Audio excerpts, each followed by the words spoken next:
Aloha to our candidates, our directors, and our guests. I'm Greg Misakian, president of Kokua Council, and we want to welcome everyone to another Kokua Council candidate forum. Kokua Council has hosted 5 forums during the 2024 primary election cycle, and this is our first one for the general election cycle. Today, we welcome Jillian Anderson and Adrian Tam, both who are competing to be the next State House representative for District 24. Adrian Tam is the incumbent, who is currently the representative for District 24. Jillian Anderson serves as the Subdistrict 2 Vice Chair of the Waikiki Neighborhood Board and also works at the State Capitol as the Office Manager for Representative Gene Ward. We are looking forward to learning more about the candidates and their positions on the many important issues that impact Waikiki, one of the most densely populated areas and the primary tourist destination of Hawaii. Lila Mower, the former president of Kokua Council and current president Emerita, will moderate today. I introduce Lila, who will begin the candidate forum. Mahalo, I'm Lila Mower. Welcome to Adrian and Jillian. I hope you don't mind if I call you by your first names. When I ask a question, the responses will be alternated. The first question is posted in your chat box, and the first to respond will be Adrian, followed by Jillian. The second question will be answered first by Jillian, then Adrian, and the third question will be answered first by Adrian, then Jillian. So I hope you understand the format. Each candidate has 2 minutes to respond. If you do hear the warning bell, you are allowed to complete your sentence, but we will at that point mute you and have the other candidate respond. Okay, so our first question goes to Adrian. Well, it goes to both of you. Adrian was the first to respond. Please tell us about yourself, about your background, and the experiences that qualify you as a representative for District 24. Aloha, thank you, Lila and Greg and everyone here at Kokua Council for hosting this candidate forum. A little bit about myself. My name is Adrian Tam. I am born and raised right here in Honolulu, Hawaii. I'm a proud graduate of Kalani High School, one of our many public schools, and a graduate of Penn State University. After graduation, I came back to work for my small business with my family and became a licensed realtor while taking various internships in law firms. I was going to go to law school, but I decided to, take a session job at the state capitol back in 2016. And, I fell in love with public service ever since. I worked for Speaker Emeritus Calvin Say at the time. Following that, I worked on various campaigns for candidates that I believed in. One such candidate is Stanley Chang, who really cares about the housing crisis. That's what gravitated me towards him. And after he won, I became his office manager and I worked for his office for 3 years. I ran in 2020 because I felt that we are not addressing the housing crisis or, many of the issues that people like me with my resume care about that are my age. We have people leaving Hawaii in droves. And that's what propelled me to run for office. In 2020, in the height of the pandemic, I ran for office and I miraculously won, despite what many skeptics would say would happen to our campaign, which is that we would crash and burn. But, I truly believe that, this position is for the community and for our neighborhood. And that's why I've truly been trying to work towards the various kitchen table issues that people care about. My single biggest accomplishment so far, in my opinion, has been the passage of a noise camera pilot program, because many of my constituents talked about how difficult it is to get to sleep at night. And I look forward to continuing this forum with all of you. Thank you.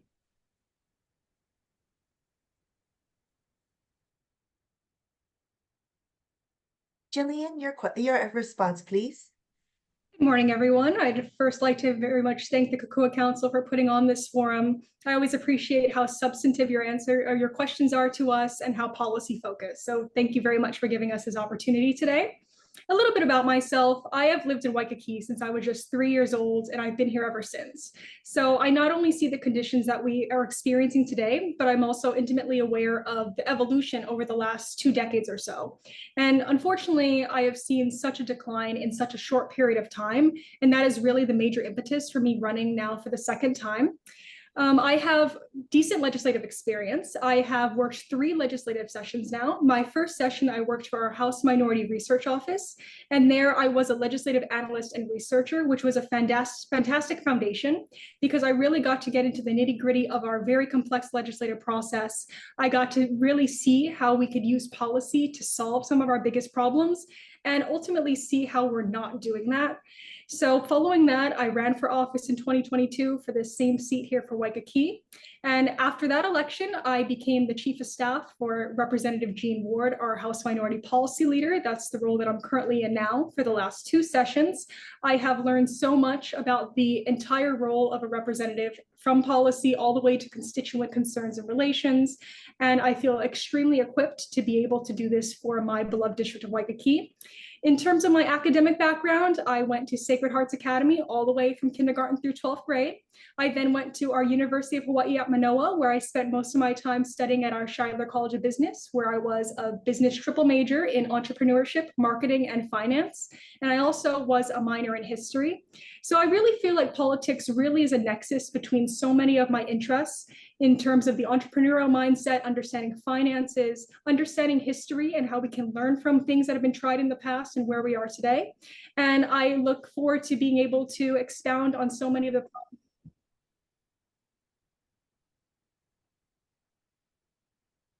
Thank you, Jillian.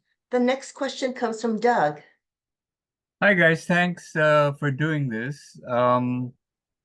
Let's see. Yeah, Waikiki tourism.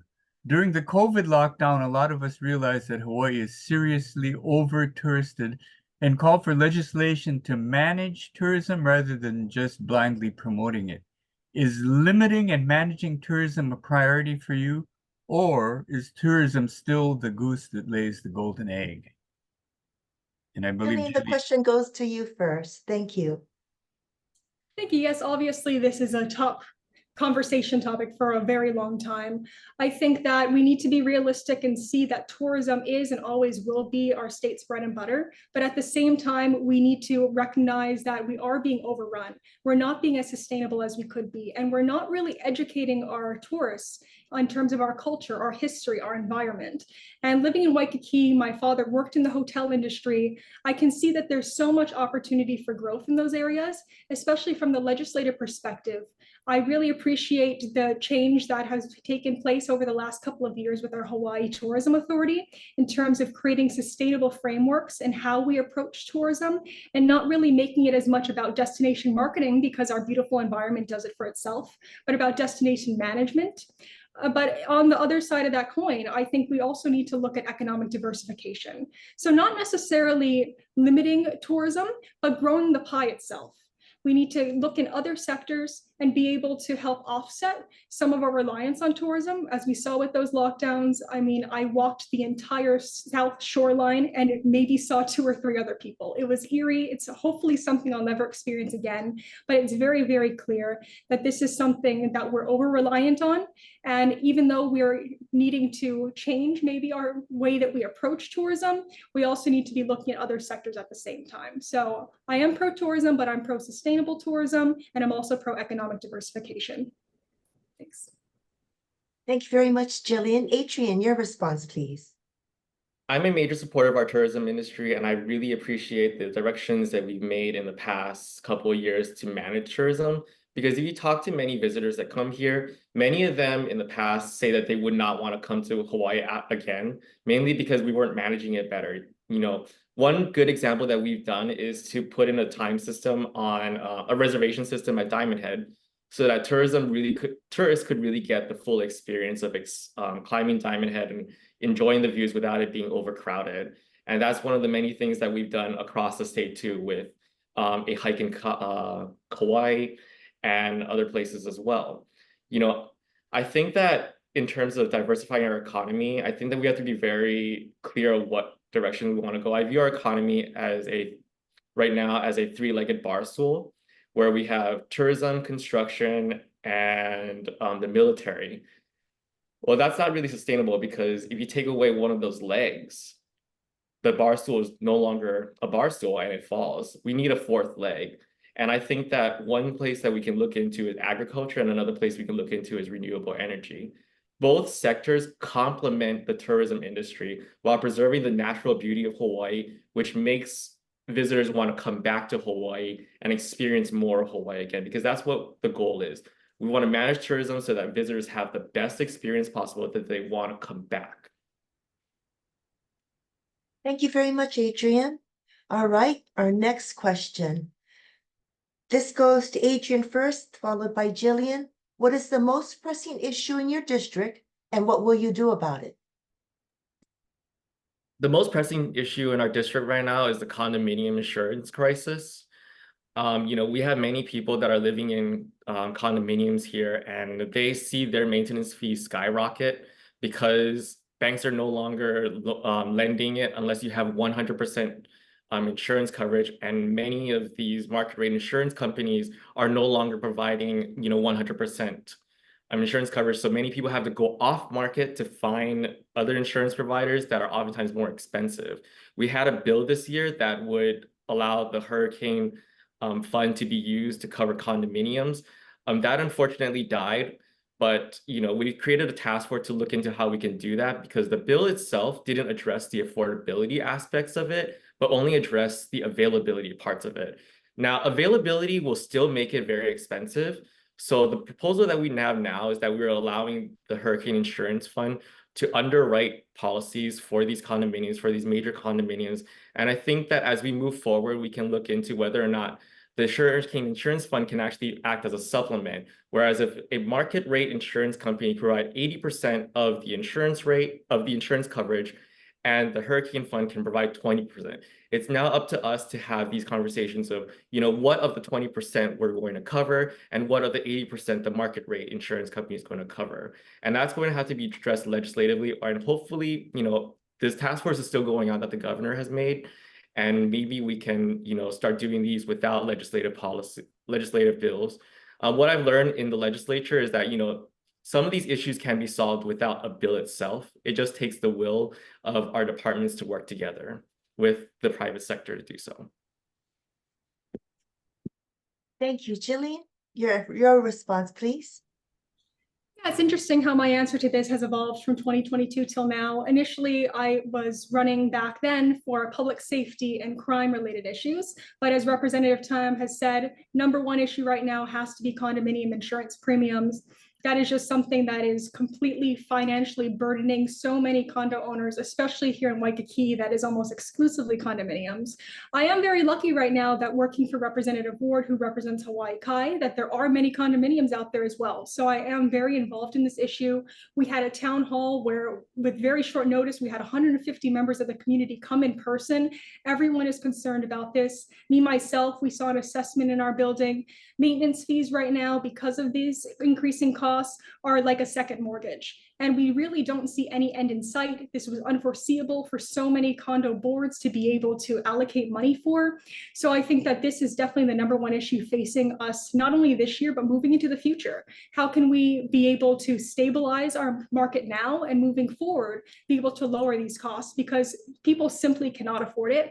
I do commend the governor for his recent emergency proclamation, where we're now going to be tapping into that hurricane relief fund that was created after Hurricane Iniki in the 90s, and trying to help those who are in the most dire circumstances that don't have any coverage. But we need to look at that missing middle of the people who do have coverage, but are paying an arm and a leg for it, because that, I think, is going to have detrimental ripple effects to our real estate market as a whole. People aren't going to be buying into condominiums. It's going to be harder to sell. As Rep. Tam had mentioned, it's going to be difficult to even get loans on properties that you have now, do renovations. So this is really a massive butterfly effect from this issue. And I think that this is the number one issue that many people in Waikiki are facing. And unfortunately, we're going to have to wait till next session, because a special session doesn't look to be coming anytime before the election. But this is going to be my top priority. Thank you very much. The next question is, let's see, posted now. What is your position on Ala Pono, the Ala Wai pedestrian and bicycle bridge project? The current proposed design is a 170-foot tall cable-stayed design estimated to cost over $60 million, including some federal funding. Is this the only solution? Is a full environmental impact statement necessary for this project? And if so, why? So this question goes to Jillian first. Unfortunately, since I've heard about the proposal for this project, it sounds like another debacle, as we've seen with many other projects statewide. I think that at the end of the day, we're looking at the necessary means for people to be able to evacuate quickly out of Waikiki if there is an emergency situation. Do we need a 60 million, 170 foot tall bridge to do that? Absolutely not. I think that whenever this has been presented at our Waikiki neighborhood board or within articles, we're able to say, oh, it's being federally funded, everything's going to be great. But this environmental impact statement is the one thing that's holding it back. And I think is really the one thing now for the community to be able to take hold on and be able to try to delay the execution of this project. Me, myself, I would have loved if really it was an evacuation issue, that we would maybe be able to have a bridge that would also allow for vehicular traffic. When we close roads on Kalakaua, we have massive backups along the Ala Wai Canal, which is the viewpoint that I have from my condo. So I think that we could have definitely looked at our needs here and be much more efficient with the use of funding, with how massive this project is going to be, the aesthetic impact this will have, the environmental impact this will have. So I am happy right now that the project is delayed, that we're starting to be able to say that the environmental impact statement is a non-negotiable, that it's something that we need before it moves forward. That's both a state and a federal requirement. Ultimately, I would like to see this project scaled down a lot. We can have a simple footbridge like every other bridge along the Ala Wai Canal. It doesn't need to be this artistic masterpiece. But I do appreciate the project's organizers for doing a lot of community input, for coming to all our neighborhood boards, for the neighborhood boards themselves for offering resolutions with their perspectives on this. And it'll be interesting to see as we move forward what this environmental impact statement, if and when it comes out, what kind of impact that has on the project moving forward. Thank you, Jillian. Adrian, your response, please. Thank you. When it comes to the Ala Pono Bridge, it's been discussed like long before I was even elected to the State House, and even long before my predecessor was elected to the State House. And it's constantly been delayed, but that delay has been for a good reason. We wanted to make sure that we have as much community input as possible.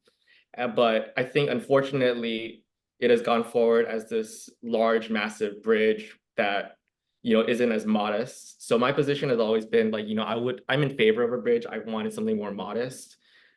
I am appreciative that we're looking at more transit-oriented development so that, we can not only just have like an evacuation pathway for people to get on the other side, but, just to help with more congestion and for our city to be more walkable. In terms of a full environmental impact statement, I think that, that's something that's worth looking into. I'm not quite sure whether or not it's going to change anything though. So that's basically how I feel about it. At the end of the day, I'm all for any solutions that is going to try to make our city more walkable and to get, people out of their cars and walking. Thank you. All right, the next question is a long question again. The landscape all across Honolulu is changing more than ever before as developers continue to build many large high-rises. Waikiki is one of the most overdeveloped districts. The island has limited resources that are often seen at their limits, such as electricity with rolling outages sometimes necessary, and water, the most precious natural resource, constantly at risk of contamination. Do you support more high-rise development or less? And if more, how will the many resources needed be addressed and paid for? Adrian, the question is yours first. I am a huge supporter of building more housing for our people, and that means building up. I truly believe that we need to keep the city and the country. So where where we have the ability and to develop, we really should be moving it forward, because I think that, it's a lot better than a vacant lot collecting trash and just becoming an eyesore for the neighborhood. We have one vacant lot. We have several vacant lots across Waikiki, and I would much rather see it developed into housing rather than being a collection of trash and not being utilized. Because what kind of message do we send to the rest of the world when we have like homeless crisis, but we have all these vacant lands and an unwillingness to develop it?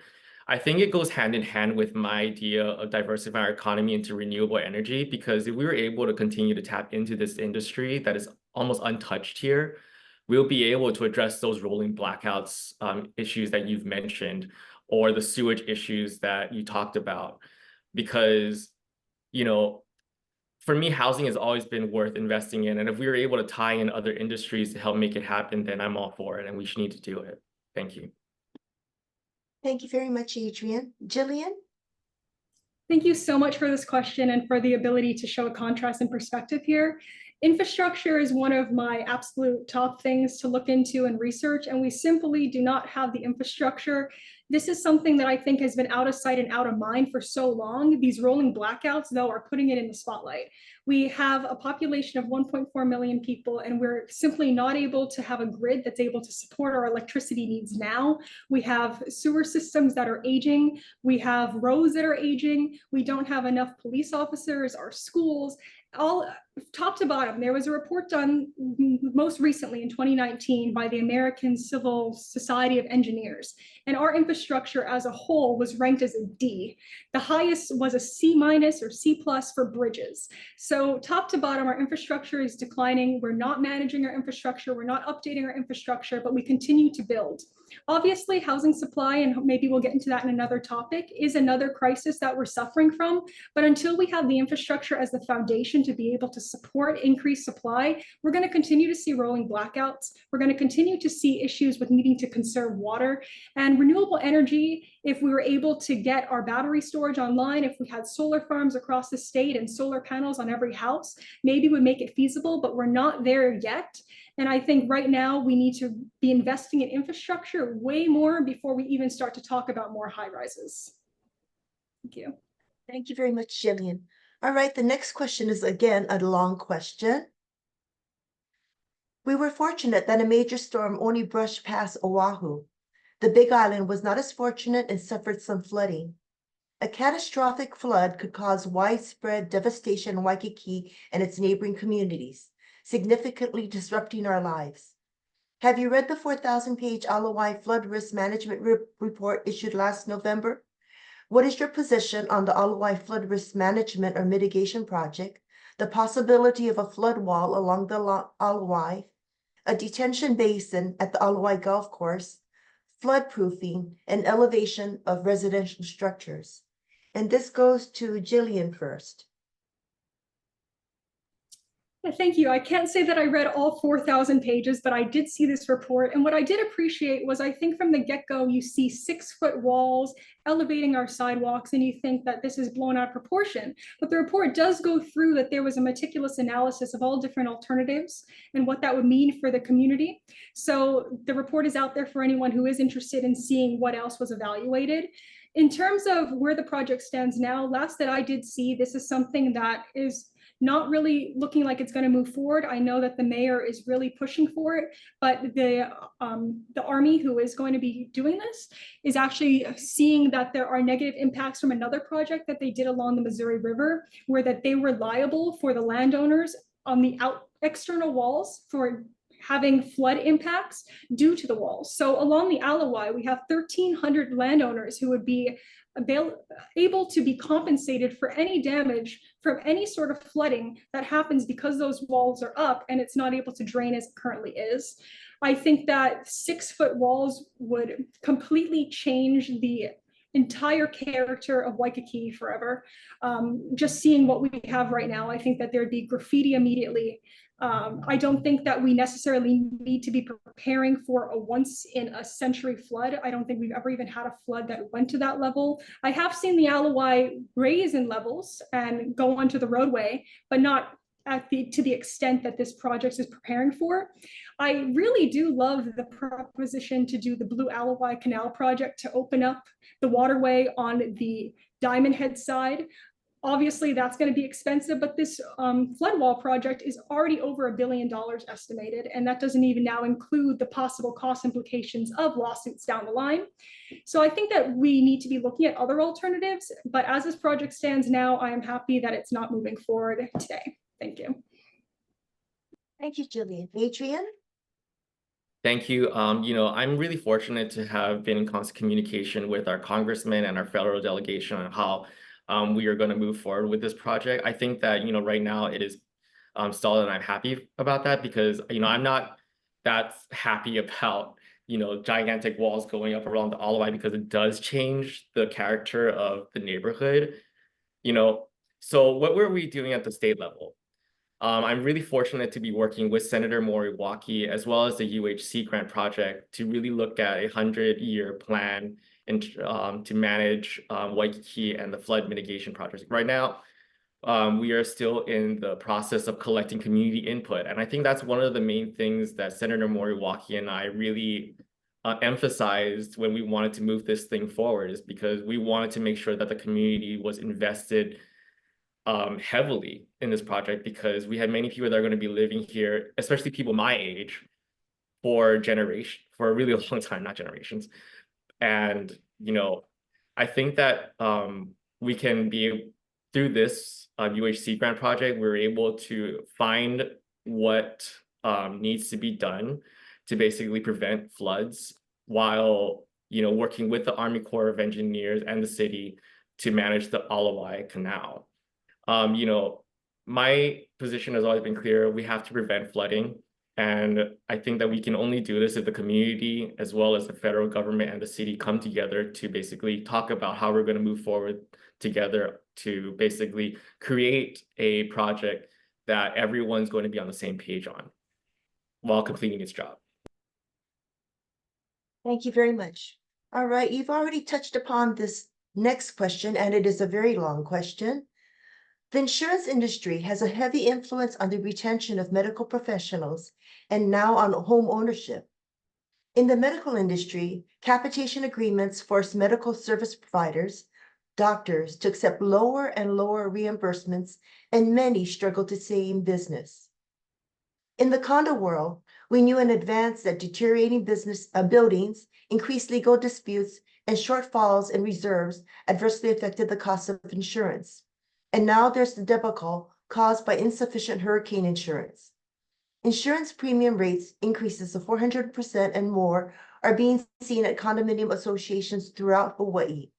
Do you support 100% state regulation for all insurance types, including condominium association master policy? Tell us what you know about these effects and what you would do if elected. So the question goes to Adrian first. Thank you.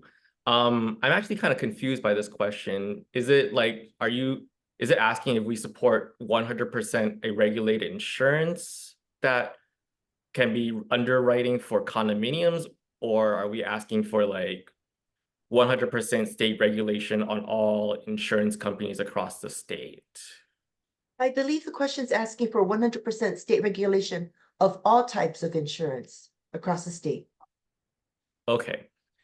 Well, right now, we do have an insurance commissioner that does regulate the insurance market, and he's been working closely with the governor in terms of addressing the insurance crisis, because, they tackle all types of insurance, from vehicular insurance to medical insurance.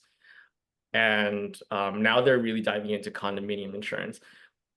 Well, I think as a realtor, I can tell you that, it's really difficult right now for many of the insurance companies to want to just go into this market now. It has happened before, but I'm really hopeful that when we are able to underwrite through the Hurricane Insurance Fund, that the market will be able to stabilize and we'll be able to return back to a sense of normalcy in terms of our prices. I can go on and on about the insurance crisis. Coming as a realtor, I've seen many people not want to purchase into condominiums now, or many sellers are doing 100% seller financing because it's so difficult to get a loan from a bank. But I can say that for another time if you want to contact me individually to talk about that. So yeah, I do support 100% like the state coming in to regulate insurance because that's a consumer protection issue. Thank you, Adrian. Jillian, your response, please. Yeah, so the reality is with this that we are really walking on eggshells as it comes to handling the private insurance market right now. Hawaii is just one tiny fish in a global pond of insurance. So since Hurricane Iniki, Hawaii has not been on the map for a catastrophic event. So when the Lahaina wildfires happened, all of a sudden, these global insurance companies looked at our state and said, we're undercharging. We now have this massive obligation in order to pay for all the losses that occurred in Maui, and that now is a blanket that has affected all of us across the state. So if we're looking at the state trying to regulate global companies, I think that's very naive in that sense. We saw that happen in California where major companies are leaving their market. If they're going to leave California, they're going to leave Hawaii. We definitely need them more than they need us. So as our DCCA commissioner has said, we maybe have about 2.5 companies that are in our state right now that are active for condominium insurance policies that are regulated. We have others that are unregulated, and that's where we're seeing the premiums go out of control. So obviously I would love to see some sort of state-run program that would be able to fill that gap, that could help those who are in the unregulated market or those who maybe aren't getting a fair deal from that private market, who maybe is exploiting a little bit of what happened in Maui. I don't necessarily have trust that the state could run 100% of that, especially if we have another catastrophe. But I do think that there are definitely a lot of levers that we can pull as it relates to the state getting more involved in insurance. Thank you very much, Jillian. All right, the next question. What do you think of the results of the Commission to improve the standards of conduct? What steps, if any, will you take to imbue ethics and address corruption in our legislature? Since you both work at the legislature, have you been a witness to or a party to investigations of wrongdoing, of pay to play? All right, and this question goes first to Jillian. Yeah, so firstly, I'm very appreciative of the focus that was taken by the Commission to improve standards of conduct, and I agree wholeheartedly with a lot of what they came out with. Unfortunately, our legislature didn't pass everything yet that was proposed, so maybe that's going to be clearly another conversation for next session. I think I bring a unique perspective, being that my 3 sessions so far have come from the minority side of things. I have never seen actual corruption take place in our legislature. To me, it's more so the rules themselves that kind of create a culture that makes it difficult for truly equal representation, especially as members of the minority. You're not able to have a committee chairmanship, so you're not able to choose what bills are heard. You're not able to choose if they're deferred without even a vote by the members. So there's a lot of this top-down approach. There's a huge concentration of power that takes place within the House rules. So I think that if we're able to address that from the inside out, there would be a much more level playing field, as well as a lesser chance for corruption person sometimes to be able to kill a bill. If you had a committee of 8 members who had to all vote and you needed a majority, that makes that much more unlikely. So I think that there's a lot of change that can be done there. I really do think that we need to explore a lot of what has been proposed. We did pass a lot of the smaller suggestions, but those big ones like term limits are still dangling in space. I don't think that they've been given their fair shake as it comes to public testimony. And that's really what I would like to see looking into the future. But ultimately, I think that we have really, really good people in office right now who are working within a system and within rules that do lend themselves a little bit to the lack of transparency and the lack of letting all members actually have a say and do their jobs on behalf of their constituents. Thank you, Jillian. Adrian, your response, please. Thank you. I'll answer the last question first, which is, have you ever been a witness or a party to investigations of wrongdoing? The answer is no. This past legislative session, I happened to be party chair. And, you know, when it comes to answering to the constituents or the state of Hawaii, I leave the party at the door to my office. And I make sure that I focus on the issues at hand, which is the kitchen table issues that everyone cares about. I think that, you know, the Commission to Improve Standards of Conduct is a hardworking group, and I appreciate everything that they've done to provide these inputs. And we were able to sit down and talk about all of these and have that public discussion. I think one thing that they really should have looked at is the idea of a full-time legislature, because I don't believe that constituent issues or bills are supposed to be part-time.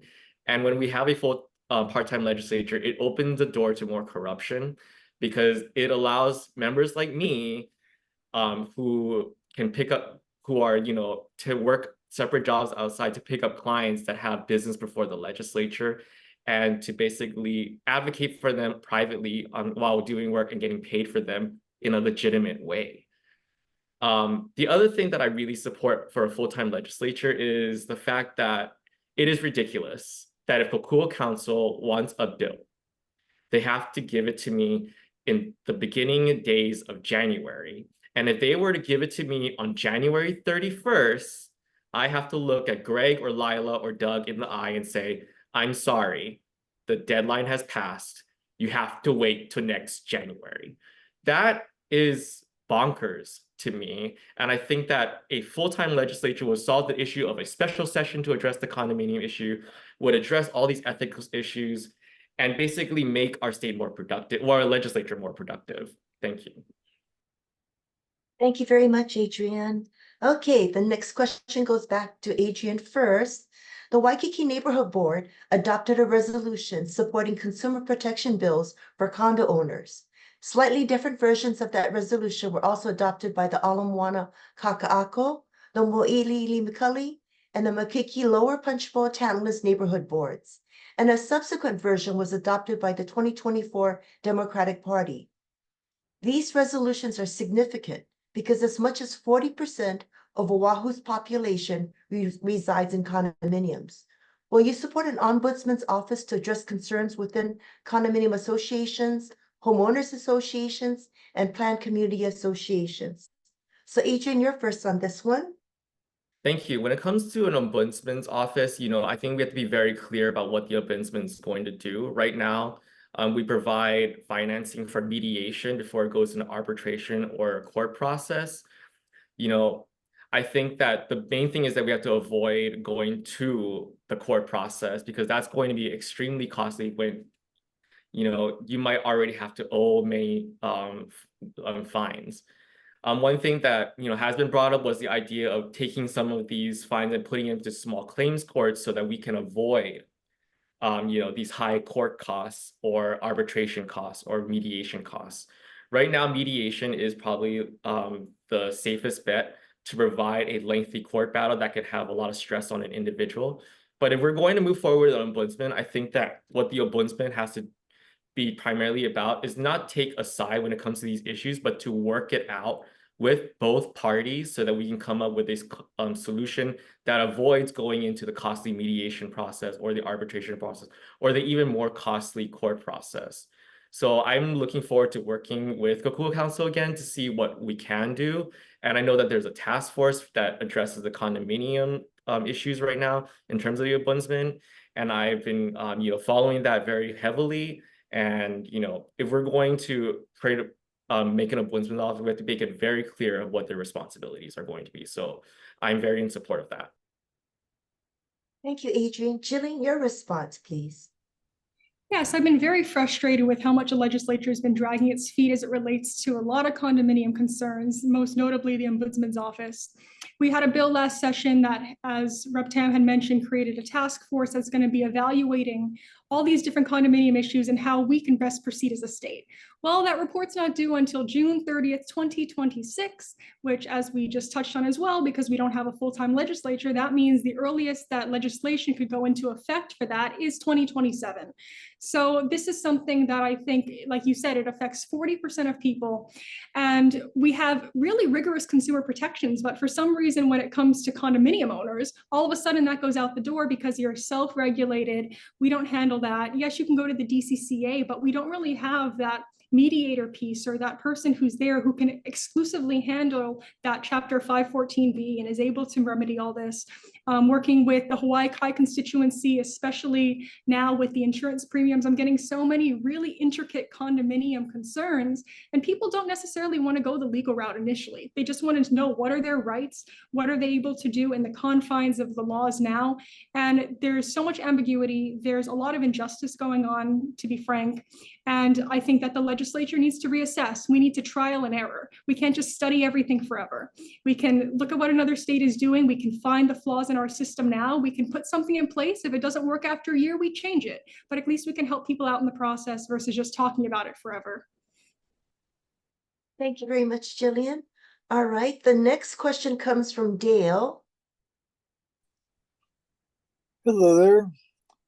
Well, thank you for being with us today. All right. Anyway, it's regarding voted in homeowner associations for boards of directors. The state condo statutes do not encourage mail balloting for homeowner association elections. Instead, although a large portion of condo property owners do not reside on site, they are offered only a proxy form, which guides them to assign their vote to someone else to cast. Will you introduce legislation to guarantee the right of condo owners to vote by mail and the internet? Thank you. All right, this goes to Jillian first. Thank you so much for that question. In today's day and age, this situation is truly mind-boggling to me. I live in a condo association. The week of that board meeting, I have board members or people running for the board, knocking on my door, asking for your ballot. Essentially legalized ballot harvesting, ensuring their win. With a mail-in election for federal offices, but not mail-in elections for small condo associations, I think that it's quite archaic. Or even allowing, like you said, using the internet or electronic means, allowing members of condominiums to even participate in meetings electronically is still behind the times. So absolutely, I think that we should do away with the proxy system. And if you're somebody who lives in a condominium, especially in Hawaii, where we have so many transient owners who still care about their investment, but necessarily aren't going to be here for a meeting, they should definitely have the opportunity to still have their voice be heard and not give their vote and their voice to somebody else who is directly benefiting. Thank you. Adrian, you're next. Thank you so much for this question. I'm not a big fan of the proxy process to begin with, because in Robert's rules, proxies aren't addressed. I'll go back to the Democratic Party and what we do. So we do have like a proxy system, but you're only allowed to give it to one other person, and that one other person is not to hold another proxy vote for someone else. And I think that's a way forward that we can all be satisfied with. I'm concerned about the idea of having it vote by mail, because that does increase costs for the condominium, especially if they need to pay for that return stamp and for the stamp to give it to the condominium itself. And we don't want ballots to just sit in a mailbox if the owner is traveling or the owner doesn't reside in the state. And in terms of having it vote by internet, that too can be subject to different kinds of fraud. We talked about ballot harvesting right now. What's to stop someone from just collecting all these internet codes and then sitting on their laptop and voting for themselves over and over and over and over and over again? I think that, introducing legislation to guarantee the right to condo owners to vote by mail would have consequences that are unintended. I do appreciate the sentiment behind this, and I do appreciate my ability to vote by proxy in my own condominium association, because, I work, again, the legislative job, and I work another job on the side. But I think moving forward, I think the best way forward would be to the idea that the Democratic Party of Hawaii has done, which is one person, one proxy, nothing else. Thank you very much. All right, the next question. One of the most pressing issues for the state is the lack of affordable housing. Act 39 this year increases the capacity for greater density in communities with qualified residential zoning. Does this act address or exacerbate the problem of affordable housing? So Adrian, you're first, please. I think right now it's too early to tell whether or not it will exacerbate or help the affordable housing crisis, because we still haven't really moved forward with it. But I do appreciate the urgency, because we talked about government urgency to address this issue. We move forward with something very big and bold, and for me, I didn't get into office just so I can do something that's safe. I wanted to do something that will address the issues that people my age with my resume will benefit from. I'm going to be living with I'm 31, turning 32, and I'm going to be living with these decisions when I'm hopefully 80. And affordable housing is a huge part of this.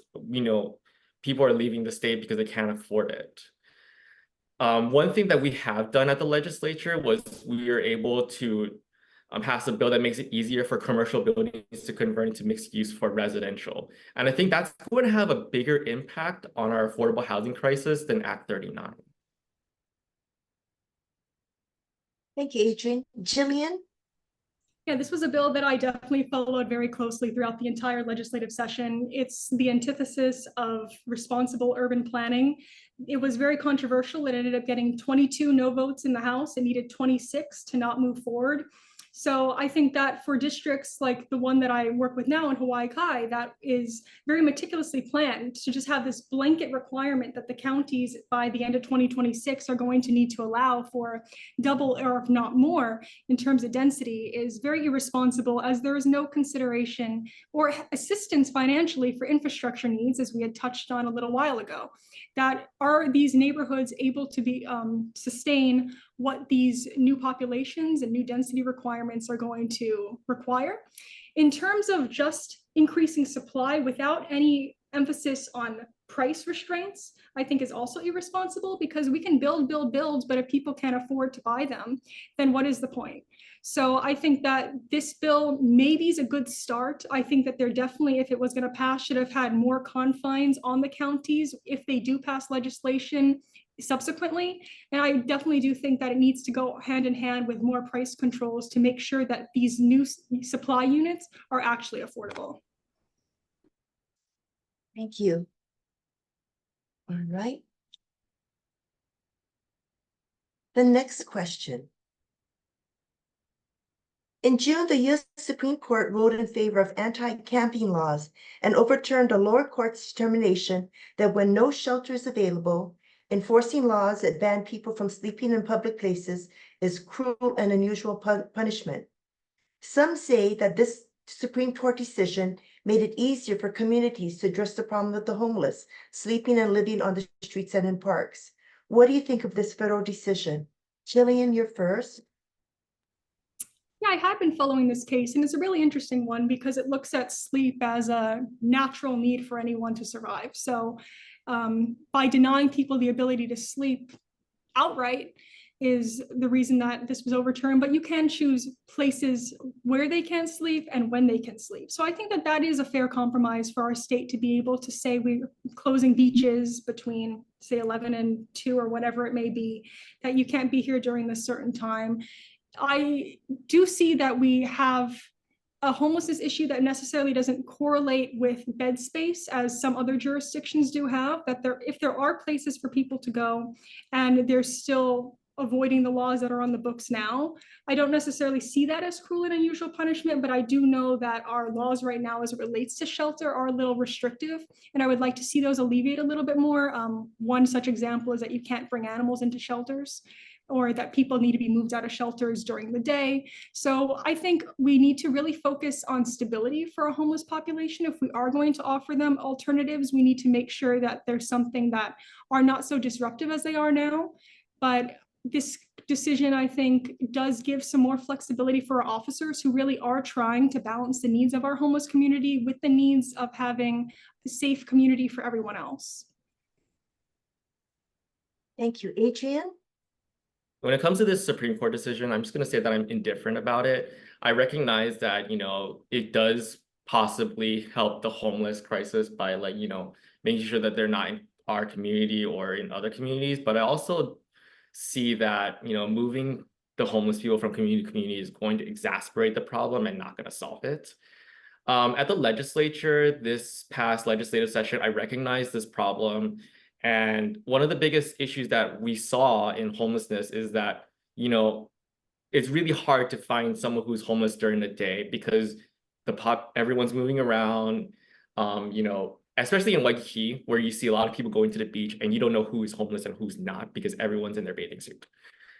But, you know, one of the things that we put in was at least $3 million for mobile clinics to operate after hours, to provide that dignity for homeless individuals to get those services without the hustle and bustle of everyday life of everyone else. Because let's be honest about homelessness.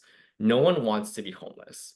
You know, it is a very difficult situation you're in, and to provide that dignity for someone to basically get these services without the hustle and bustle of people would basically provide them an incentive to get help and into these shelters. And that is why I really push hard for these mobile clinics to operate out at night.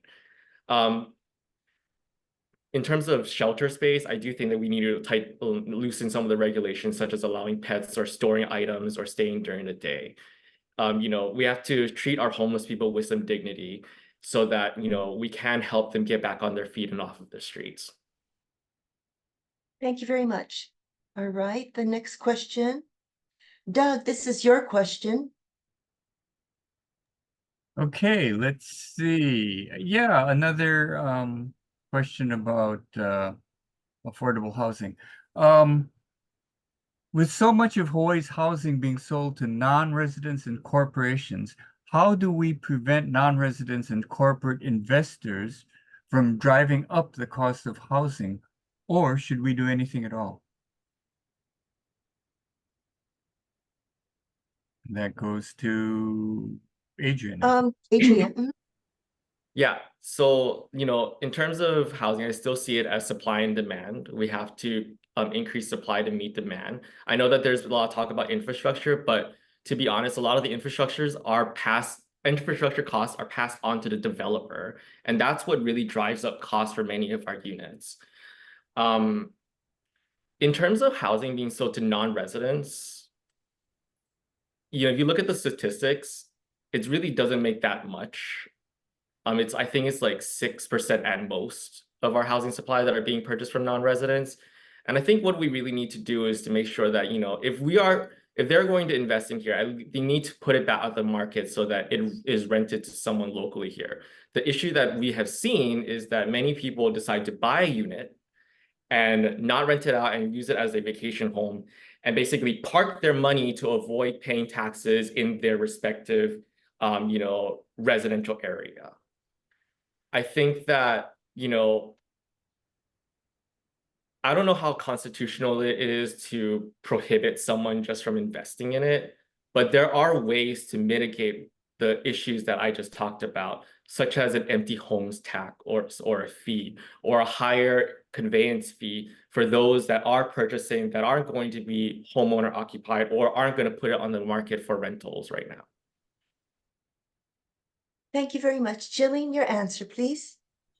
Yeah, this is definitely a topic that I've been grappling with since I've worked at the legislature. Almost every common sense idea you can think of then is slapped the constitutionality aspect. So you can't just discriminate against somebody because they're a non-resident from buying. So we need to look at the other factors. And right now, buying in Hawaii, parking your money here is a good economic proposition for a lot of wealthy foreign investors. That's just the state of how things are. So we need to look at making this something that is not as attractive to foreign investors.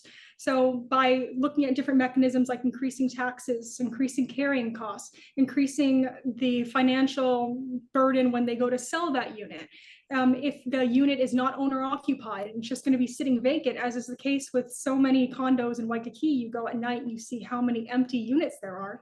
Those are sitting vacant. Maybe we should have a higher tax on those.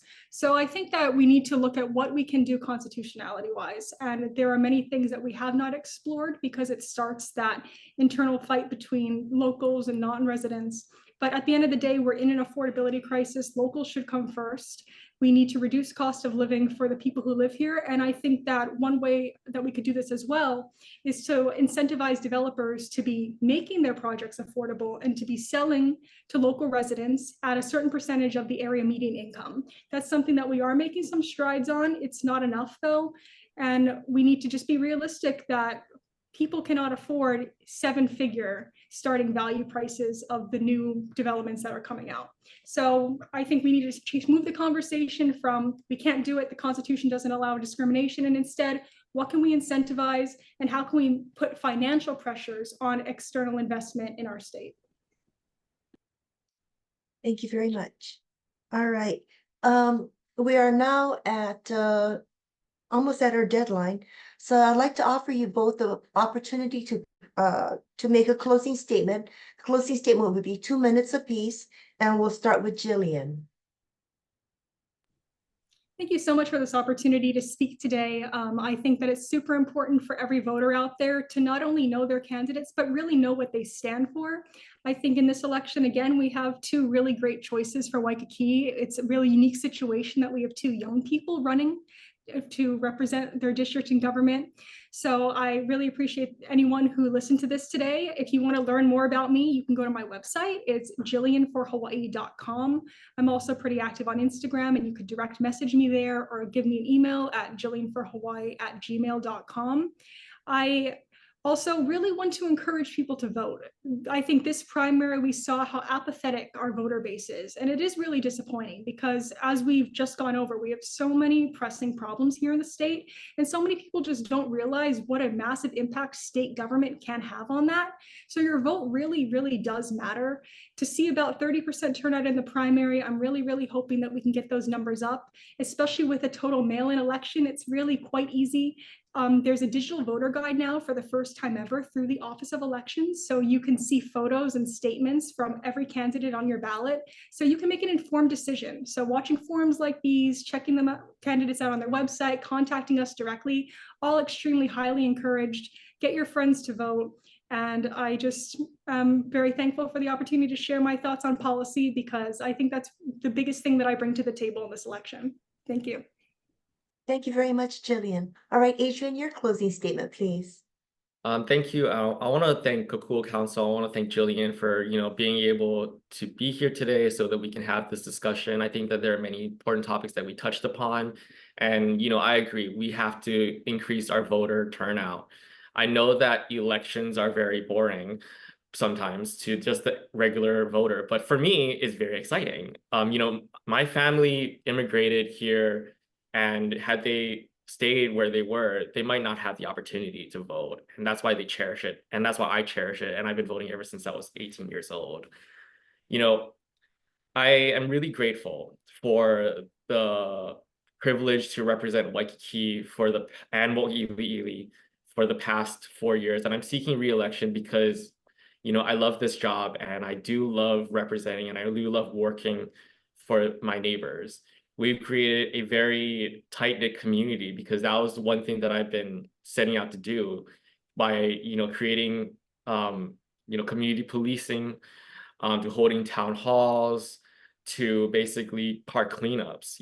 I'm a community-oriented type of representative that, puts politics at the door when I enter the state capitol every single day, because I know that, there are things that are bigger than party itself. I hope that I can earn your support. You can learn more about me at www.adrianforhawaii.com, or you can follow me on Instagram, Facebook, and Twitter, X. My handle is all the same, Adrian K. Tam. Thank you so much, and I hope you all have a great week. Thank you very much, Adrian. And now our president. Oh, you're muted, Greg. Just realized I got it. Thank you. Thank you very much, Lila. We appreciate what you just did. On behalf of the Kokua Council, I want to thank Jillian and Adrian for joining us today. We appreciate your service to help the residents of Hawaii, and we wish you both success with your campaigns. We appreciate your time to answer our questions, and we hope that this forum will help voters learn more about you and help them to make their best choice when they go to vote. And we do hope they go to vote. I also want to thank our directors for their work to organize these forums, and Lila Mower for moderating. Mahalo to everybody. Thank you. Thank you very much. Mahalo.